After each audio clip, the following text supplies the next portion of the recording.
नमस्कार दोस्तों, संस्कार स्टडीज की ऑनलाइन क्लासेज में आप सभी का हार्दिक अभिनंदन है। हम आज जो महिलाओं से संबंधित अपराध एवं बच्चों से संबंधित जो अपराध थे उनसे संबंधित हमने 2 वीडियो पहले लाइव क्लास के साथ डाला था और आज फिर से एक वीडियो में लेकर आए हैं। महिलाओं एवं बच्चों से संबंधित जो अपराध होते हैं और उन अपराधों के संदर्भ में जो संरक्षण का प्रावधान किया गया है उनसे संबंधित आईपीसी एक्ट यानी आईपीसी जो धाराएं हैं उनमें भारतीय दंड संहिता में और भारतीय संविधान में क्या प्रावधान है।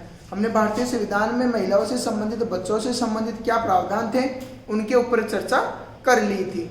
अब हम आईपीसी से संबंधित जो भी धाराएं हैं उन धाराओं पर हम चर्चा ये कर रहे थे और हमने पिछले वीडियो में जो घरेलू हिंसा रोकथाम अधिनियम था वहां तक देख लिया था। आज हम और 5-7 धाराएं लेकर आए जो महिलाओं से संबंधित अपराध है और उनमें दंड का क्या प्रावधान किया गया है उनसे संबंधित हम चर्चाएं करेंगे। आप देख रहे हैं सामने जो लिखा हुआ है, एक हमारी जो धारा है वो धारा है धारा 375। धारा 375, इस धारा 375 में बलात्कार संघ को क्या किया गया है, परिभाषित किया गया है। यानी सीधा सा कहें जो रेप होता है, बलात्कार होता है, उसको परिभाषित किया गया है अनुच्छेद 375 में। यानी किसी भी महिला के साथ उसकी बिना किसी सहमति के जो लैंगिक संबंध बनाए जाते हैं और उनके साथ अब चाहे वो सामूहिक हो कैसे भी हो वो बलात्कार संघ के अंतर्गत आते हैं। यानी धारा 375 में बलात्कार संघ को परिभाषित किया गया, रेप को परिभाषित किया गया, रेप को। अब बलात्कार संघ के बाद में अगर ऐसा कोई अपराध हो गया और उस अपराध के संदर्भ में जो संरक्षण का प्रावधान है कि दंड कौन से धारा के तहत मिलेगा, एक हमारी धारा है धारा 376। इस धारा 376 में बलात्कार संघ के लिए दंड का प्रावधान किया गया। किसके लिए? बलात्कार संघ के लिए दंड का प्रावधान किया गया है। यानी अगर किसी महिला के साथ बलात्कार संघ होता है, रेप होता है, तो उसके संदर्भ में उन्हें जो आईपीसी हमारी जो आईपीसी है, इस आईपीसी इंडियन पेनल कोड है, उसमें दंड का क्या प्रावधान है इस आईपीसी में। तो इसमें धारा 376 में लिख रखा है कि अगर किसी महिला के साथ बलात्कार संघ होता है, रेप होता है, बलात्कार होता है, तो न्यूनतम जो सजा का प्रावधान है उसमें न्यूनतम 10 वर्ष का क्या कारावास यानी 10 वर्ष की सजा तथा आजीवन कारावास का प्रावधान किया गया और साथ ही प्लस में क्या लगेगा, जुर्माना भी लगाया जाता है। जुर्माना कोर्ट तय करता है कितना जुर्माना होता है। यानी अगर ऐसा करते हैं तो न्यूनतम 10 वर्ष की सजा तथा अधिकतम या आजीवन कारावास का प्रावधान किया गया है, प्लस जुर्माने का भी प्रावधान किया गया है। जुर्माना ये कोर्ट तय करेगा कितना जुर्माना लगेगा। परंतु आप ये भी याद रखना, अब जो संशोधन किया गया था 2018 में नरेंद्र मोदी की सरकार में, उसमें मृत्यु दंड का यानी मृत्यु दंड भी दिया जा सकता है, जो आगे हम चर्चा करेंगे। अब इसमें बहुत सारी और धाराएं, धारा 376 में धारा 376 A B C D E ऐसी धाराएं हैं। अब उनमें क्या क्या प्रावधान किया गया। एक हमारी धारा है धारा 376 ए। इस धारा 376 में लिख रखा है, यदि किसी व्यक्ति ने धारा 376 के तहत अधीन अपराध किया है, यानी किसी महिला के साथ बलात्कार किया है जिससे कि स्त्री की क्या हो गई हो, मृत्यु हो गई हो, या स्त्री विकर्चित हो गई हो या विकर्चित हो जाए, तो इस कंडीशन में उस बंदे को या जिसने अपराध किया है उसको न्यूनतम 10 वर्ष की सजा, आजीवन कारावास या मृत्यु दंड भी दिया जा सकता है, साथ में जुर्माना भी दिया जा सकता है। तुम्हें इस बात को भी याद रखना, यदि किसी व्यक्ति ने धारा 376 के अधीन कोई अपराध किया है, धारा 376 क्या है, बलात्कार के लिए दंड का प्रावधान, इसके तहत अगर वो आता है और उस महिला की मृत्यु हो जाती है, स्त्री की मृत्यु हो जाती है या शरीर से क्षत हो जाती है या किसी प्रकार की और हानि होती है, तो उसको न्यूनतम तो 10 वर्ष की सजा, अधिकतम आजीवन कारावास और उसे भी अधिकतम में मृत्यु दंड भी दिया जा सकता है। आपने देखा होगा निर्भया केस दिल्ली में, जिसके तहत 4 जो लोग थे उनको मृत्युदंड की सजा दी गई थी। और जो 3 अभी एक साथ जिनको फांसी पर लटकाया गया था, तो वो धारा 376 के तहत क्या किया था, अपराध किया था। फिर एक हमारी धारा 376 बी, उस धारा 376 बी में लिख रखा है, पति द्वारा अपनी पत्नी के साथ पृथक्करण के दौरान लैंगिक अगर वो संबंध बनाता है, लैंगिक उत्पीड़न करता है, तो वो भी क्या है, दंडनीय अपराध है। अब आप समझ रहे होंगे कि ये पृथक्करण क्या होता है। पृथक्करण का मतलब होता है अगर कोई महिला या पुरुष दोनों के बीच मतभेद है, अगर उन्होंने तलाक की अर्जी लगा रखी है, तो कोर्ट में क्या होता है, केस चलता है लंबे समय तक के लिए, ट्रायल जिसको कहते हैं। तो उस दौरान उन महिला और पुरुषों को पृथक्करण के तहत अलग अलग वो रहते हैं। अगर पृथक्करण के दौरान पुरुष ने लैंगिक संबंध बनाए हैं, तो उस व्यक्ति को न्यूनतम 2 वर्ष की सजा और अधिकतम 7 वर्ष की सजा या कारावास का प्लस जुर्माने का प्रावधान किया गया है। इस बात को भी तुम्हें याद रखना, ये धारा 376 बी में लिख रखा है। यदि पति और पत्नी दोनों अलग अलग रह रहे, पृथक्करण के दौरान अगर पति लैंगिक संबंध बनाता है, लैंगिक उत्पीड़न करता है, तो वो भी क्या है, दंडनीय अपराध है। और उसके लिए न्यूनतम 2 वर्ष की सजा, अधिकतम 7 वर्ष की सजा का प्रावधान प्लस जुर्माने का प्रावधान किया गया है। ये बात भी तुम्हें क्या रखना है, याद रखना है। प्रश्न आते हैं ऐसे एग्जाम में पूछे जाएंगे। और राजस्थान पुलिस में खासकर अब की बार पहली बार जोड़ा गया है, तो प्रश्न पूछने का। और 2 ही टॉपिक है, महिला और बच्चे, महिलाओं से संबंधित अपराध और बच्चों से संबंधित अपराध है। तो इनमें से जरूर शॉर्ट में ज़्यादा बड़ा नहीं है, छोटी छोटी धाराएं हैं, तो उनमें आप 1-2 बार इनको रिपीट करेंगे तो तुम्हें आसानी से ये याद होने वाली धाराएं हैं, याद हो सकती है। एक हमारी धारा है धारा 376C।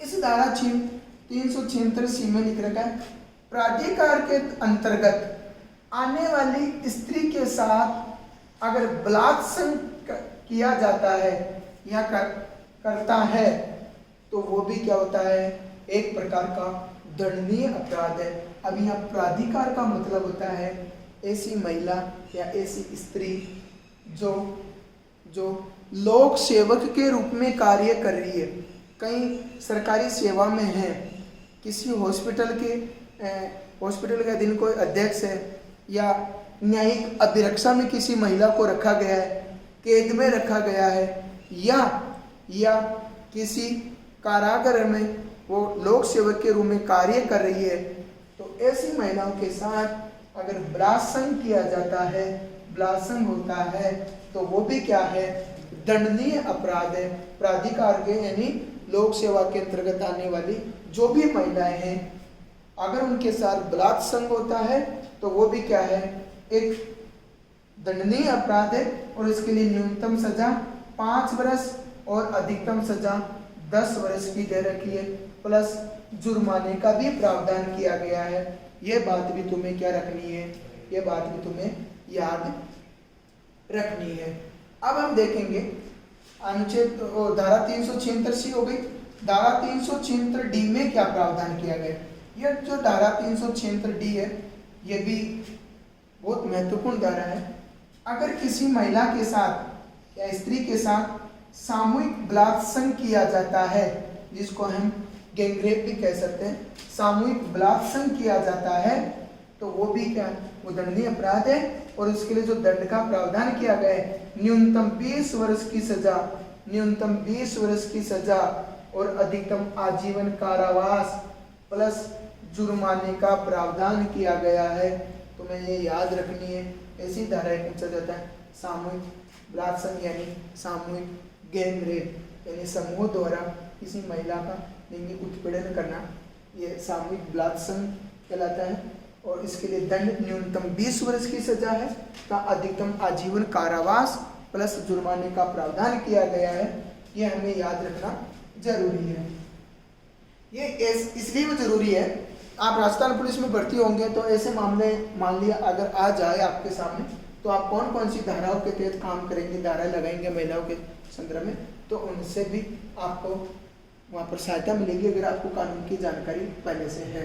तो एक हमारी धारा है धारा 376 ई।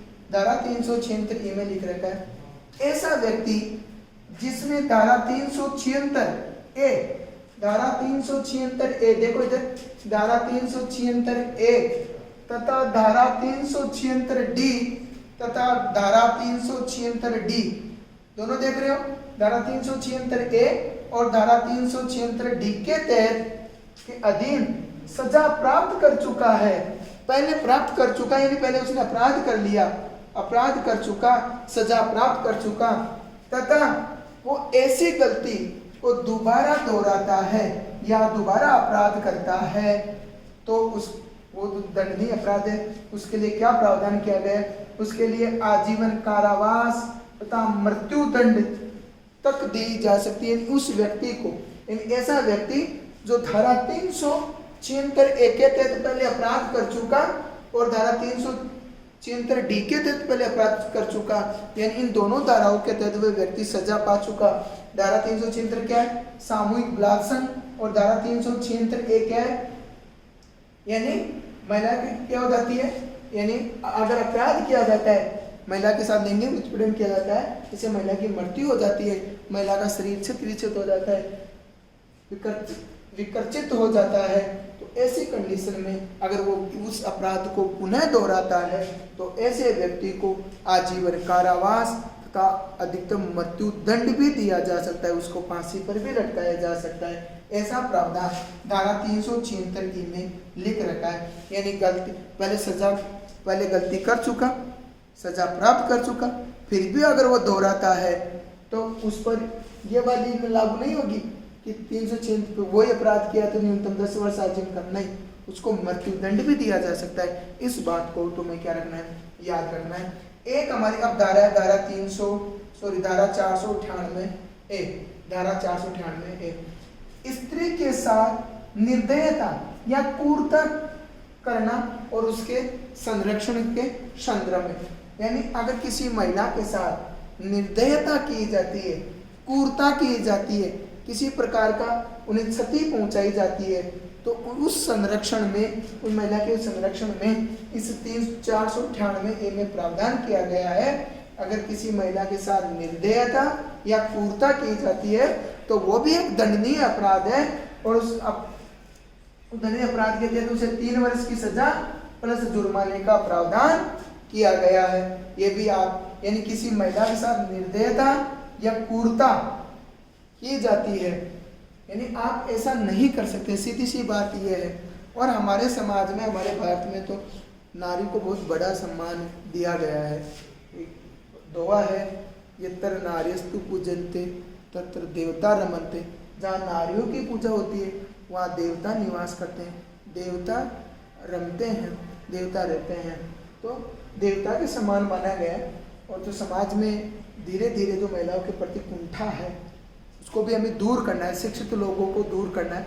और ऐसे आज आप देख रहे हैं, अखबारों में सुन रहे हैं, तो वो सुनकर आपको जो मन में विचलित होती है, वो ऐसे जो लोग हमारे में से निकल के जाते हैं, जो ऐसे लोग जो समाज पर कलंक होते हैं, उन लोगों से भी जब हम अपने कानून के बारे में जानेंगे, सब जानेंगे कि क्या क्या प्रावधान है। हालांकि मालूम लगभग होता है कि प्रावधान क्या है, दंड क्या मिलेगा, फिर भी लोग ऐसे दुर्व्यवहार करते हैं। तो ऐसे लोगों से भी हमें बचना है और उन लोगों को भी हमें जागरूक करना है। यानी सीधी सी है, शिक्षा अभी और देनी बाकी है और बढ़ना है। अब धारा तो 509 है, हम इस धारा 509 में लिख रहा है, स्त्री की लज्जा का अनादर करना, स्त्री की लज्जा का अनादर करना। अब लज्जा का मतलब स्त्री के साथ किसी प्रकार का दुर्व्यवहार करना, महिलाओं के शरीर को चित विचित करना, उस पर किसी प्रकार की टिप्पणी करना, अश्लील टिप्पणियां करना, अश्लील मैसेज भेजना, इस प्रकार की अगर उसकी लज्जा, उस महिला का पीछा करना, इस प्रकार की अगर उसकी लज्जा का भंग किया जा रहा है तो वो भी क्या है, एक प्रकार का क्या है, दंडनीय अपराध है और जिसके तहत दंड दिया जाता है 3 वर्ष की सजा प्लस जुर्माने का प्रावधान किया गया है। तो हमें स्त्री की अस्मिता और लज्जा का भी क्या रखना है, ध्यान रखना है, अनादर नहीं करना। अगर फिर भी अगर ऐसा होता है, समाज में अनादर किया जाता है, महिलाओं का अनादर किया जाता है, तो वो भी क्या है, एक दंडनीय अपराध है और इस दंडनीय अपराध के तहत 3 वर्ष की सजा प्लस जुर्माने का क्या किया गया है, प्रावधान किया गया है। तो आज हमने प्रमुख महिलाओं से संबंधित जो अपराध है और जो संरक्षण है उनके संदर्भ में क्या किया है, चर्चा की है। मुझे आशा है यहाँ से बहुत बढ़िया प्रश्न बनते हैं, तो आप इसको बारी बारी से सुनिए, रिपीट कीजिए और आपके पास जो भी नोट्स है, आपके पास जो भी बुक्स है, एक बार इसमें उसमें पढ़िए, एक बार इस वीडियो को देखिए। तो मुझे विश्वास है, आशा है आपको ज़रूर इसमें सहायता मिलेगी अवश्य। और पहली बार डाला गया है तो मुझे लगता है कि यहाँ से बहुत बढ़िया प्रश्न बनने की संभावना है और मेरिट जो निर्धारित होगी मुझे लगता है यहाँ से, क्योंकि जो सामान्य प्रश्न सब लोग करेंगे। तो मुझे आशा है कि आपको ये वीडियो पसंद आएगा और आप इसको बहुत सारा प्यार देंगे, लाइक करेंगे, कमेंट्स करेंगे। और फिर भी आपके मन में कोई प्रश्न हो तो आप बेझिझक कमेंट्स बॉक्स में कमेंट्स कीजिए। मैं अगले वीडियो में उन प्रश्नों के उत्तर जरूर लेकर आऊँगा आपके लिए। तो आपने वीडियो को सुनाई चंदे, आप सभी को धन्यवाद, थैंक यू।